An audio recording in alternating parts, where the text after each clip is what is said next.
Hello, tiny friends. Welcome back to Tiny Keyhole Minis. I'm Jolene, and today I'm going to be working on these 1930s Strombecker dollhouse pieces. I have two bathroom sets, and I chose these sets because they are similar styles to what I'm going to need for my upcoming project. And they're wood, so they're easy to take apart and modify. So some of these parts I'm not going to need at all. And it just worked out that a couple of these pieces were not attached, and I'm not going to need them to be. But I have some distilled vinegar, just white vinegar, and a cloth. And I read that I could strip the paint on wood with just a regular vinegar. Now, I'm very skeptical about this, but I'm going to put it to the test. I use vinegar a lot for different things, and we always have it in the house. I know that it's a great agent for several different household uses, I'll say. So these pieces are very old. They're almost 100 years old. And when I think of it like that, I'm like, gosh, they're like almost a century old. That's a long time. And I just recently found out that Strombecker created 112 and 124 scale furniture. So these are 112. And I chose the two different bathroom sets because they are very similar to each other, but a little bit different, just slightly different. So these pieces were not attached, and it's just my luck because I needed them to come off. And I'm also going to detach the toilet seat from the base. Now, these two bases are pretty similar, and I was thinking I might use them, but I decided that I'm going to go ahead and take them off and modify them a little. I don't need the backs on these toilets, and I need one toilet to open. And it just so happened that this set had an opening toilet. The two sets are slightly different, but I think similar enough to pass for this project. I was also thinking about taking the base from the sink. This is the pedestal from the sink, and I was thinking about cutting it down and using it as the toilet base. So I might go with that because I think that is going to look a little more like what I'm going for. The sinks are slightly different, but I'm going to modify them a little. I'm going to change out their fixtures. It would be ideal if they were just a little bit thinner, but they're not. That's okay. And I don't think there's going to be much of a difference by the time I'm done with these. So I do have a lot of work to do to these pieces so they can pass in the project. The paint on the lighter green set is already chipping off. It's probably lead paint. Who knows? There is some sort of varnish on it as well. Now, there's two ways I read to go about this, and I do have a microfiber cloth. That's not necessary. I just chose that because we have a stash of those. One way was to just use the distilled vinegar right as is and rub it on the wood, let it sit for 15 minutes, and then you can go ahead and start scraping or sanding. The second way was to add water to the vinegar, 1 part vinegar, 2 part water, heat it up in the microwave for 30 seconds, and then apply it to the wood and let it sit for 15 minutes. I'm going to try just the vinegar alone first and see how that works.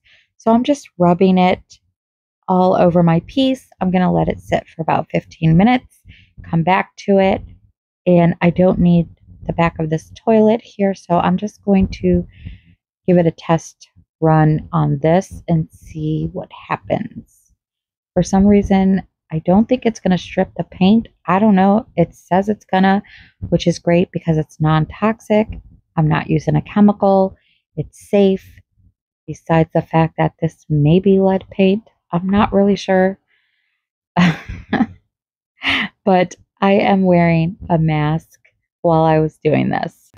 I know the vinegar will definitely clean these pieces very well, but they are wood, and I've never used vinegar on wood before. So we're going to see what happens. Okay, so I have a metal scraper, I have a plastic scraper, I have some sandpaper. I pulled out all of the metal parts. I've taken off the lid, and a little piece of this base broke off. So if I did choose to use it, I would just glue that back in there. But yeah, I'm definitely going to take these toilets off of their bases. It hasn't been quite 15 minutes. I still got about 4 more minutes to go, but I have started and it does seem to be working very easily.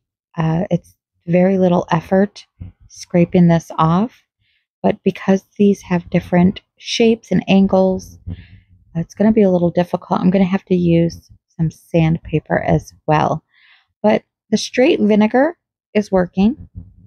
It's removing the paint because I did try scraping the paint off of a piece that I did not apply the vinegar to, and it wasn't really working.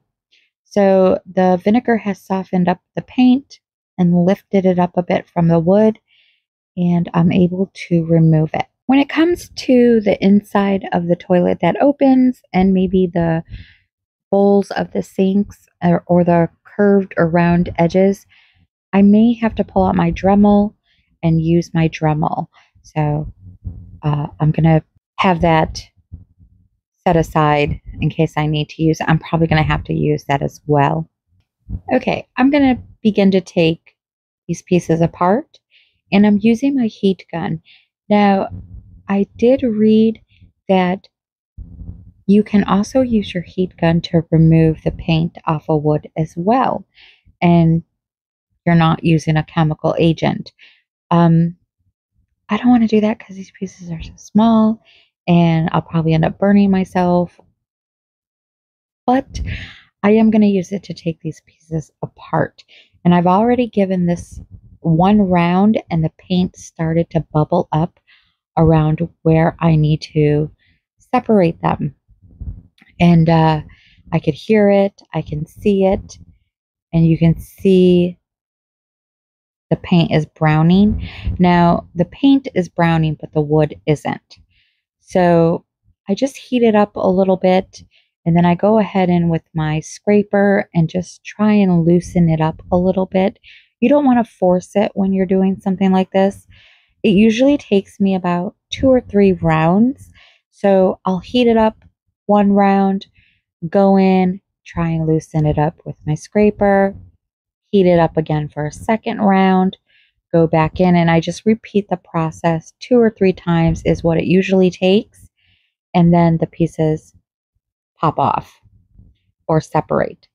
Now, I stick with this method because it works, and sometimes I get a little impatient, but I just tell myself to have the patience because I don't want to damage anything.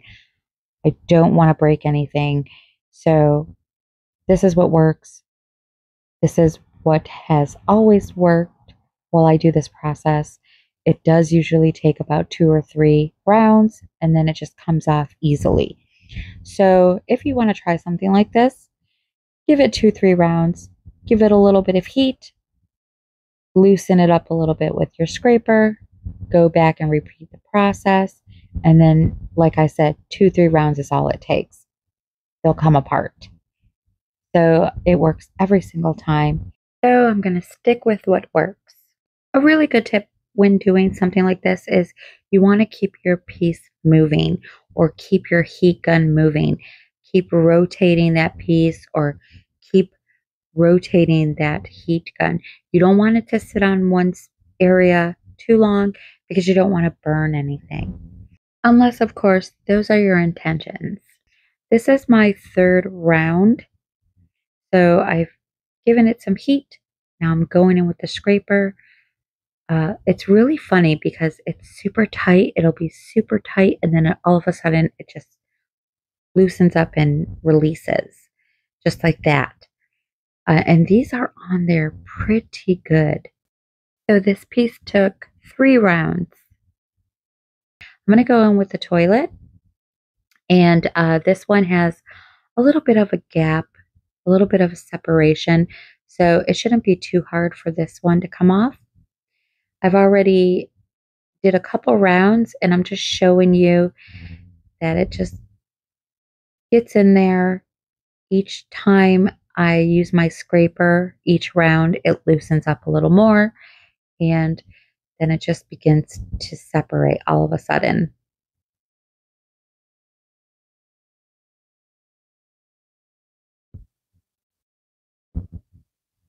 But this one wasn't too bad.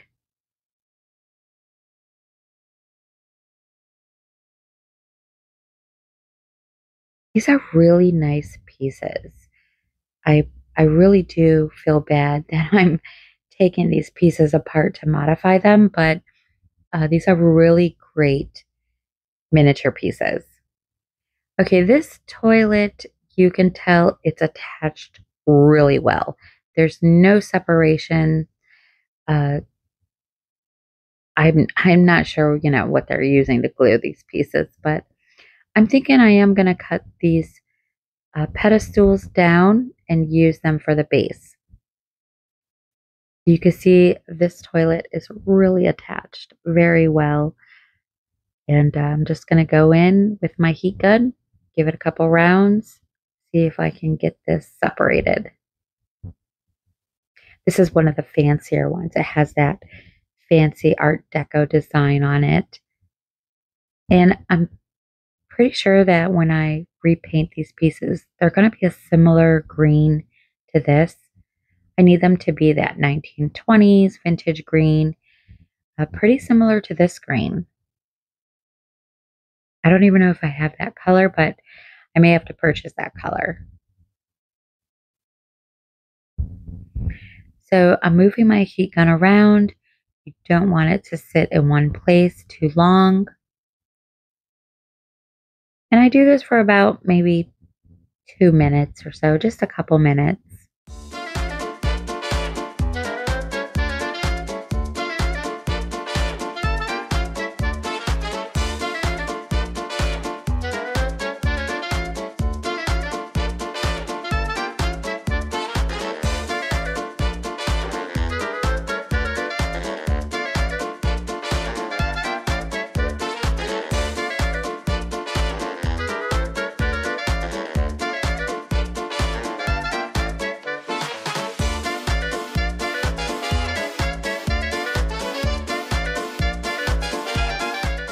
Okay, I got most of the paint off as best as I can get it. I did use my Dremel to remove all of this paint. I just X'd out the vinegar. And that was the best choice I can make because I was able to define some of these pieces a little more. For the sink that had the edges around it and it had kind of like a siding, I sanded that flat and smooth, and so now it's a little bit smaller and it's more like the size of the inner part of the one sink. This is what the tub looks like, and I have cut these bases down to where I want them. One is a little taller, and that is intentionally because this toilet is a little bit larger, so it's got a bigger bottom on it. And you can see the difference, but if I put it on the shorter one, they become the same height. For the sinks, I'm going to make the brown one look more like the green one.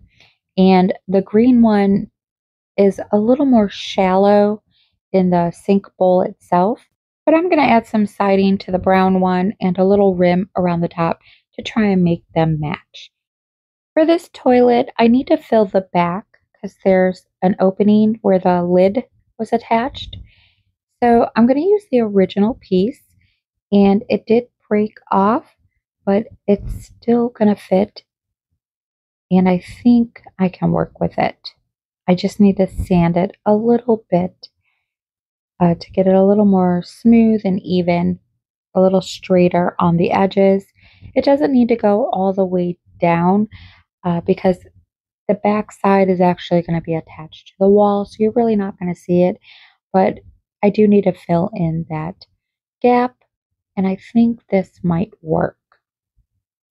So I'm just going to file it a little bit, and I am using a foot filer that I found in my nail trunk, and this is a brand new foot filer, and it works really well. It has a handle, it's very convenient.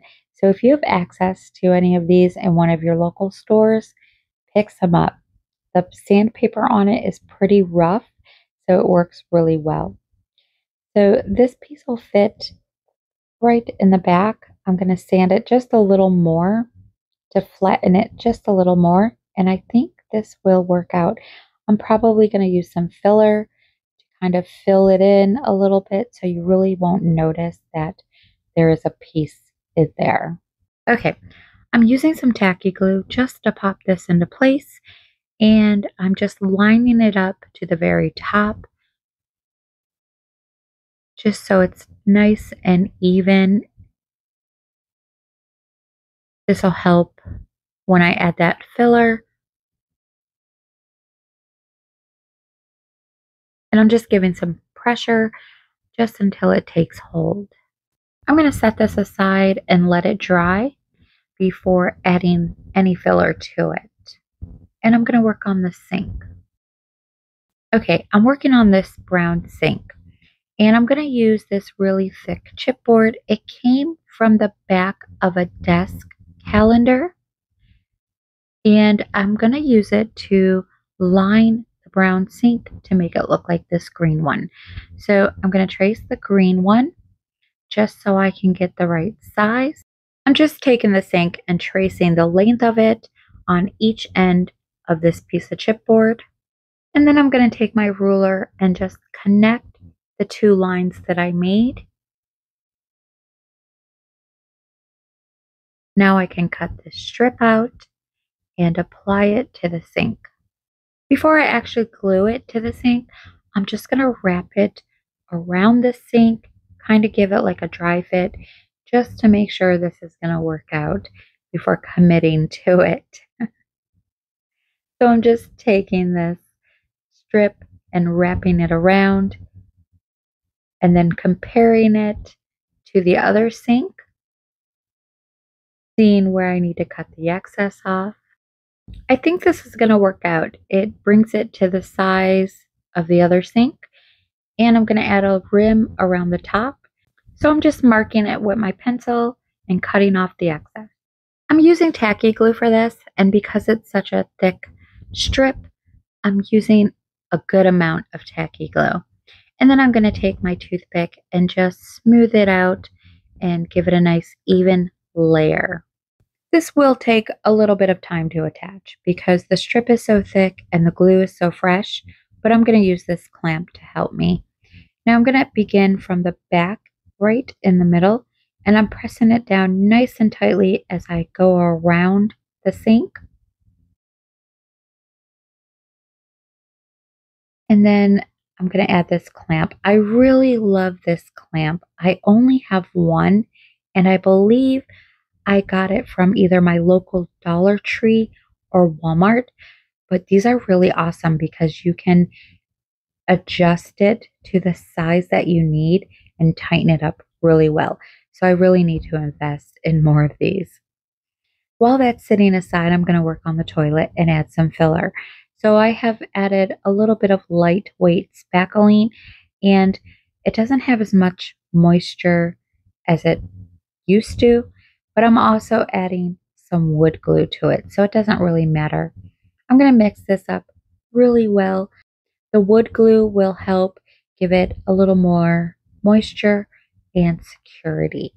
I'm going to begin to apply it with my toothpick, but then I'm just going to use my fingers to smooth it out and try and get it as even as possible. I'm going to let this first layer dry a bit and then go ahead and give it a second layer. Okay, so in my project, the toilets need to be pretty low to the floor. I'm going to use the back of the tub and pretend it's my wall. just so I can line up where I need to put my bases. So this looks pretty good. And I'm going to take my pencil and just draw a line just to have a placement of where I need to set this base.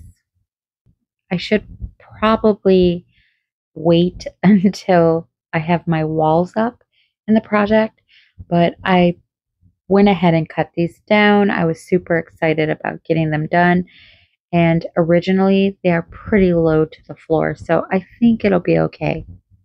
I'm using tacky glue to put these in place, and then I will clean up any excess glue. So I'm just making my adjustments and making sure the base is where I need it to be. Cleaning up any excess glue, and then I'm placing some weight on them. I'm going to cross my fingers and hope that I don't need to add anything underneath them later on to raise the height when I install them into my project. Okay, so this is pretty dry, and this is what it looks like. My toilets are ready to get their final coats of paint. I'm just going to do a little bit of sanding on it to smooth down the filler and make it a little more even. But for the most part, I believe it looks pretty good. I even used my Dremel to make the hole a little bigger. Now I'm going to work on this. I used a little bit of filler to close the connecting point in the back, even though you're not going to see that. And now I'm going to add the rim. So I'm using wood glue, and I'm just going to add a line all the way around where the chipboard is connected to the wood. So it covers up that connecting point, and it makes that little rim that the other sink has. Now this isn't going to be perfect, but I am taking my time to get it as even as I can. I don't have a very steady hand, but I can do a little bit of sanding when this is dry. I'm just going to take my time to try and get it to be as nice as I can get it to be so that it's less work later on. I'm just using the end of the toothpick to give it a nice straight edge for the most part. I don't think it'll be too noticeable once this is painted. At least I'm hoping it won't be. Okay, so here's a quick comparison of the two sinks. I know it's a little bit difficult to tell now, but we'll be able to tell later on. I have this green turquoise paint. It's not really the color that I'm going for. It looks like it has a little more blue than green, but I'm going to try it out. I did a gray base and a white base and just did a little test run, and I think I'm going to go with the white base. I also tried a little bit without the base coat, so just applying it straight to the wood, but we'll see how it turns out. Before I actually begin to give it its first base coat, I need to sand this and file it a little more smoothly so there's not a lot of bumps on the top of the glue. Filing this does help. I don't need to do much, but it is smoothing it out, and it's removing any of the bumps and lumps. So it shouldn't be too noticeable after I paint it. Okay, so I chose the white base, and I'm going to give these a couple coats of white acrylic and use that kind of like a primer or base coat. For the sinks, I'm going to use my metal shapes, my tubes, and this one is number 8101. It's I think 2.5 millimeters. I can't really see that. You guys could probably see it better than I can. But they are metal shapes by K&S. And I'm going to use these for the legs on the sink. And there are only 2 legs per sink, but there are a couple crossbars that go around the sink as well. Now, I'm not going to apply the legs today because I am going to wait until I build the structure and kind of use the wall to estimate the height that I'm going to need them to be. If I guesstimate that now, I could be very off. So I'm going to wait, but I am using them to create the holes, and this is what that looks like. And I'm just using my hand drill to drill the holes in the bottoms of the bases. And I noticed in some of my reference photos that there weren't any sink drains. And I was like, how does a sink drain? But I did notice that there were some sort of hardware pieces underneath for piping, and I will add that as well. So to give it a little more realism, I'm going to put some drains right in the middle, and I have these little grommet eyelets that will fit perfectly into place.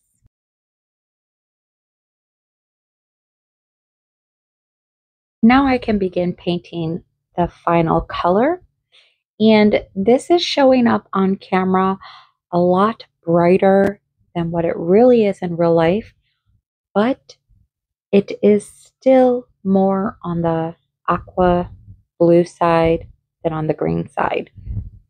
But I'm going to keep going and see what it looks like. Paint will look different, wet versus dry, so I'm going to give this a chance, but I don't think this is the color that I'm going for.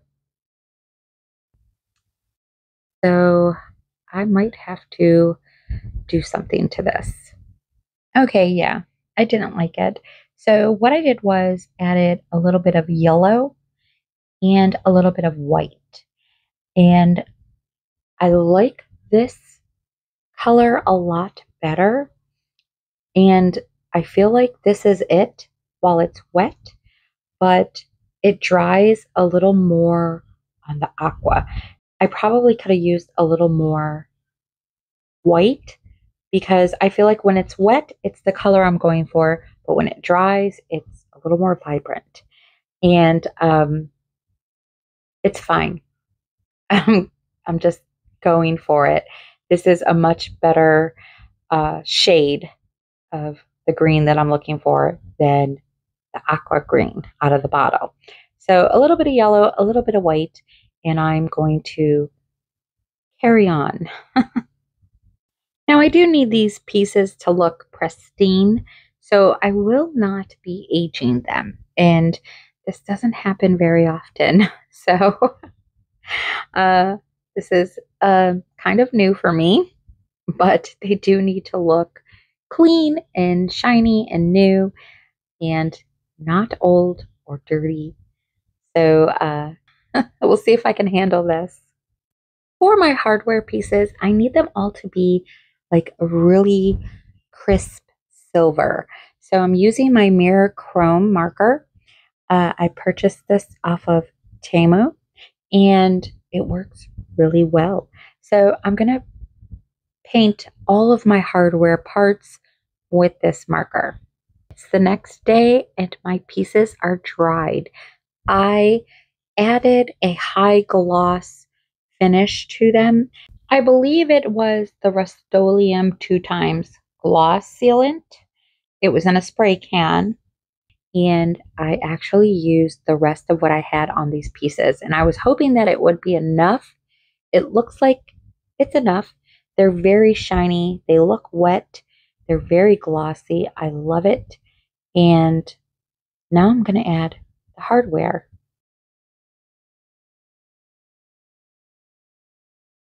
Okay, for the drains, these little eyelets fit in so snug that I'm not even going to use any glue. I'm just going to push them in, and they're nice and tight. They're not going to pop off.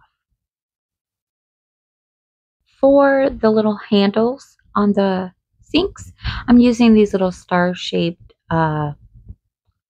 bead spacers. And I'm actually cutting off 2 of the arms so that there's only 4. And then I'm going in with my filing stick, and I'm just filing down the areas that I cut so they're not so sharp. I'm adding some Aleene's jewelry and metal glue, and I'm using metal earring backs as well, and that'll be the base, and then the knob is going to be glued onto the top like so. So here are my faucets to the sink, and I'll be making the same style faucets for the tub as well. So here's what they look like. And now I'm going to work on the spigots to the sink and the tub. And I'm going to use my metal shapes. I have two sizes, but I'm going to choose the bigger size. There are already pre-drilled holes for the fixtures, but I'm going to have to open them up a little more. So I'll use my hand drill to do so. In order to bend this, I'm going to need to heat it because it's a little bit bigger, so it's harder to bend. So I'm going to use my heat gun. And when you use your heat gun on these ones, you lose the color. So this is what it looks like after heating it up. It kind of turns a little silver. I don't mind it because I'm going to repaint these with my silver chrome marker. So if that's something that you mind, you're going to have to find another solution on how to bend these. The smaller ones bend without any heat at all, but I do need a bigger one. So right now I'm just comparing the two, the first one that I made with the one I'm making now. And I'm going to go ahead, cut it down, sand it on the ends so that they're more round and not flat and pointy. If you're using needle nose pliers with teeth or any type of tool to hold them or bend them into place, and they leave behind marks and dents and imprints, a lot of times they do, you can also just sand those away and smooth them down as well.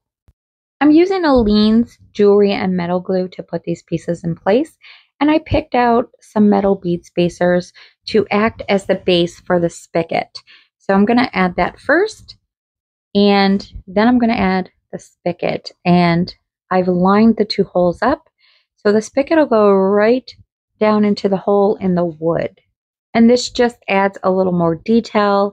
It gives it a little more realism. When I added the spigot without this bead spacer, you can see the hole. It was so plain. You can tell it was missing something and it needed something. And I didn't want to just use a jump ring. So I picked out these bead spacers that have a little bit of an imprint on them. So this is what it's looking like. This one's a little wobbly, but it's not because it's not attached. It's attached very well. It's just the earring back itself and the two metal pieces that form the earring back. But I think they'll be okay. I'm repeating the process on the tub, and I'm using the same exact pieces for the fixtures.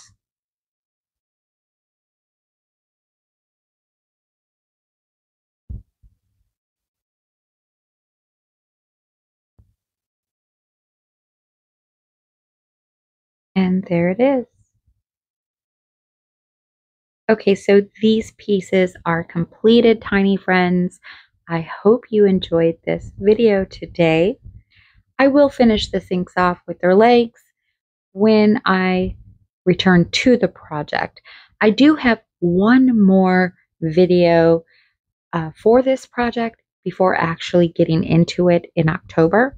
And then I am going to start working on the pet cemetery.